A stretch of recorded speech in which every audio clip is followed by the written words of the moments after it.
వీళ్ళకి ఏం చేయాలనేది ఆయన నిర్ణయిస్తారు.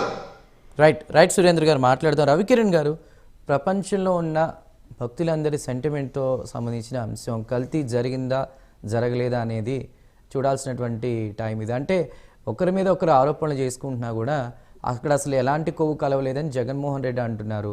ప్రజలేమో అసలు నెయ్యి ఎక్కడుంది అంటున్నారు. కల్తీ జరిగిందా లేదా?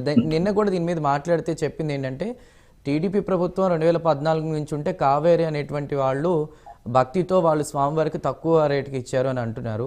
వైసీపీఎంలో అప్పట్లో కిలో ఎంతకు అమ్మారో చూసుకోండి టీడీపీ టైంలో అని వాళ్ళు మాట్లాడుతున్నారు.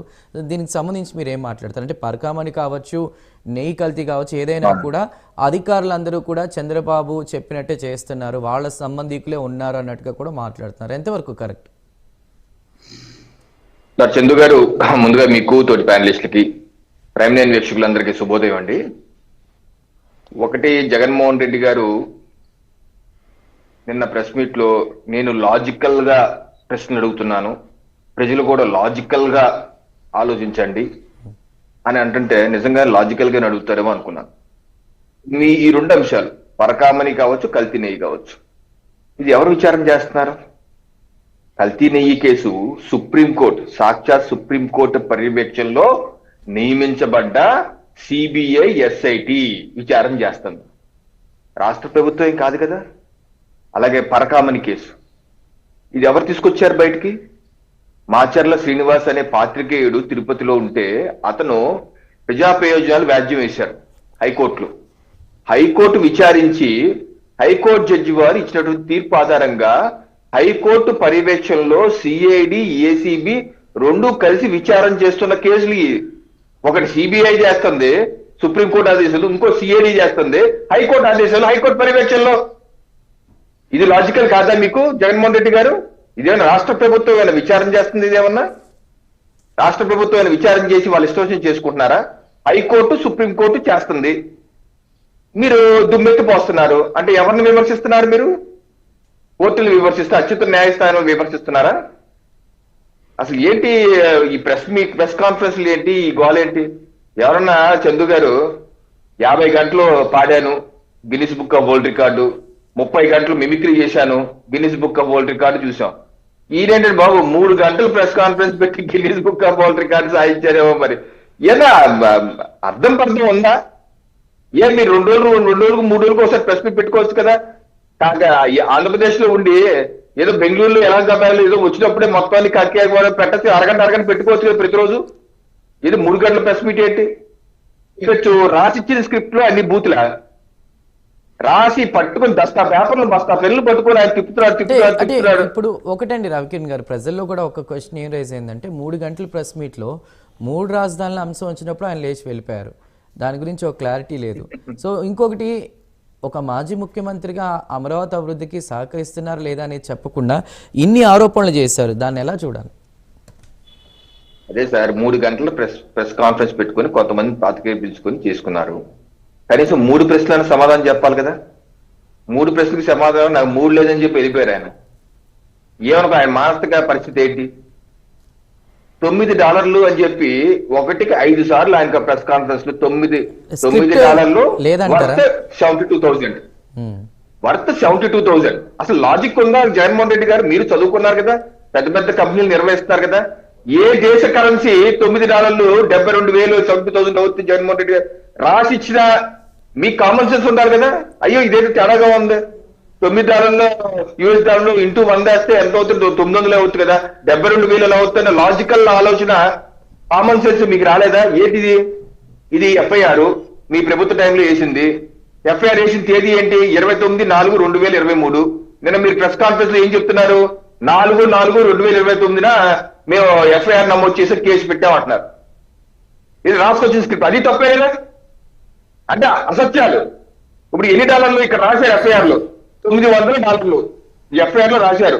$900 $900 ఇంటూ 80 72,000 అవుతుంది. Simple mathematics. 9 ఇంటూ ఎంత అయితే 72,000 అవుతుంది జగన్మోహన్ రెడ్డి గారు. ఆ మాత్రం కామన్ సెన్స్ లేదా మీకు? ఏదో వాళ్ళు రాసే ఉంటాం. అందుకే అన్నాను, ఆయన ప్రెస్ మీట్ ఆజ్యాంత అర్ధ సత్యాలు, అసత్యాలు, ఆత్మస్థితి, పరనింద అయిపోవచ్చు. ఆయన ఏమంటారు? అసలు ఈ యొక్క పరకామణి దొంగతనాన్ని చిన్న చోరీ పట్టుకుంది నేనే, అది పరకామని కట్టించింది నేనే, సీసీ కెమెరాలు పెట్టించింది నేనే, ఎన్ని సంవత్సరాలు చేస్తాడో మనకు తెలియదు, పట్టుకుంది మేమే. సరే సార్ పట్టుకున్నారు, మీకు సన్మానం చేస్తాం, గండపెండీరం కూడా వేస్తాం. మరి రాజీ చేసింది ఎవరు? మీరే కదా. అది కూడా సమర్థించుకుంటున్నారు కదా రాజీ చేయడాన్ని. అది జ్యుడిషియల్ విధానంలో రాజీ అయింది అన్నారు. దీనిలో 2 ప్రశ్నలండి. ఆయన నిన్న పట్టుకుంటాం, రాజీ చేయటం, 14 కోట్లు ఇవ్వటం, జ్యుడిషియల్ పోస్ట్ అవటం తప్పేంటి, కరెక్టే కదా అంటున్నారు. వైవి సుబ్బారెడ్డి గారు ఏమంటారు ప్రెస్ మీట్లు పెట్టి, అసలు పరకామణి చోరీ గురించి నాకు తెలియదండి. సుబ్బారెడ్డి గారు చైర్మన్ గా ఉండి నాకు చోరీ నా దృష్టికి ఇంకోటి రవికిరణ్ గారు, ఈయనేమో ముఖ్యమంత్రిగా ఉండి రవికిరణ్ గారు తెలిసినట్టు చెప్పేస్తారు. రవికిరణ్ గారు, సుబ్బారెడ్డి గారు దాదాపు ఒక 30 సంవత్సరాల పైగా కూడా అయ్యప్ప స్వామి మాల వేసుకున్నారు. ఆయన గురుస్వామితో సమానం. వాళ్ళ ఇంటికి వెళ్ళి చూడండి, గోపూజ నిత్యం జరుగుతూ ఉంటుంది. అలాంటి వ్యక్తి మీద కూడా ఆరోపణలు అబండాలు వేస్తున్నారు, ఎంతవరకు కరెక్ట్ అని కూడా మాట్లాడారు కదా. సో అది ఎట్లా ఈసారి కనీసం జగన్మోహన్ రెడ్డి గారు పక్కన ఆయన ఎవరు అందించారు, గురుస్వామి అని. లాస్ట్ టైం ప్రెస్ మీట్ పెట్టిన చందు గారు సూపర్ స్వామి అన్నారు. ఆయన 40 సార్లు మాలేసుకున్న సూపర్ స్వామి ఆయన అన్నారు. ఇప్పుడేమో ఎక్కడ సూపర్ స్వామి అయినా మా నాయకుడి పక్కన గురుస్వామి అంటే ఆ గురుస్వామి.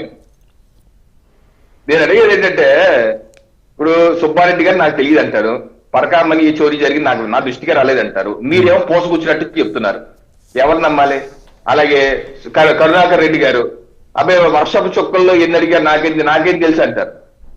నేనేది ఏంటంటే, మీరు ఈ రకంగా అంటే మీకు అన్ని తెలిసి చేశారు జగన్మోహన్ రెడ్డి గారు, ముఖ్యమంత్రి గారు మీకు అన్ని తెలిసే రాజీ చేశారు. అంటే సుబ్బారెడ్డి గారికి తెలియని విషయాలు కూడా మీకు తెలుసు. ఈ రోజు సిఐడి వారు జగన్మోహన్ రెడ్డి గారు నోటీస్ ఇచ్చి పిలిచి ఆయన దగ్గర విషయాలు కనుక్కుంటే మంచిదని చెప్పి అనుకుంటున్నాను. ఏ జ్యుడిషియరీ వ్యవస్థ మీరు రాజీ చేశారంటారో అదే హైకోర్టు ఇచ్చినటువంటి తీర్పు ఇది. ఏ రోజు ఇచ్చారు? 27 అక్టోబర్ 2025 జస్టిస్ రామకృష్ణ గారు ఇచ్చినటువంటి జడ్జిమెంట్ ఇది. ఈ జడ్జిమెంట్ లో ఏమన్నారు? మీ లోక్ అదాలత్లు రాజీ చేయటం సమంజసం కాదు. నిన్న జగన్మోహన్ రెడ్డి గారు ఈ ప్రెస్ మీట్ పెడుతుంటే పక్కన కోసమెట్ దూరంలో ఉన్న హైకోర్టులో కేసు విచారణ. ఏ విచారణ తెలుసా? ఏదైతే ఆరోపణలు ఎదుర్కొన్న రవికుమార్ హైకోర్టుకి వెళ్ళారు. ఏమని వెళ్ళారు హైకోర్టుకి? నా మీద ఇలాగ విచారణ చేస్తూ పరకామణి మీద విచారణ చేయమని చెప్పి హైకోర్టు వారు ఆదేశాలు ఇచ్చారు, ఇది ఆదేశాలు తప్పు, దీన్ని రద్దు చేయండి అని చెప్పి వెళ్తే high court chief justice Dheeraj Kumar Thakur గారు అలాగే రఘునాథ్ గారు బెంచ్కి వచ్చింది. వాళ్ళు ఏమన్నారు? ఇలాంటి హైకోర్టులో తీర్పు తప్పేం ఉంది, మీకు దీంట్లో తప్పేం కనబడుతుంది, అక్కడ ఏమైనా జరిగితే విచారణ చేయించవలసిన బాధ్యత కోర్టు మీద కూడా ఉంది అని చెప్పి ఇచ్చారు తీర్పు. అది మధ్యంతరంగా మాట్లాడారు, మళ్ళీ కేసు వాయిదా వేశారు. మీకు పక్కనేమో తప్పు లేదు అన్నారు, ఓ పక్కన కోర్టు ఏమో తప్పు జరిగింది అన్నారు. హైకోర్టు జడ్జిమెంట్లు ఉన్నాయి. ఇప్పుడు సుబ్బారెడ్డి గారు అడుగుతుంది ఏంటి? ప్రొసీజర్ ల్యాప్సెస్ గురించి అడిగారు. ఇప్పుడు ఈ జడ్జిమెంట్ లో రాశారు జడ్జి గారు, మీరు ఇప్పుడు జగన్మోహన్ రెడ్డి గారు 14 కోట్లు ఇచ్చామన్నారు కదా సార్, మరి 14 కోట్లు ఇవ్వడానికి ప్రొసీజర్ ఫాలో అవ్వాలి. చందు గారు ఏంటో ప్రొసీజర్? పేపర్ నోటిఫికేషన్ ఇవ్వాలి 1 మంత్ ముందు, 30 days ముందు.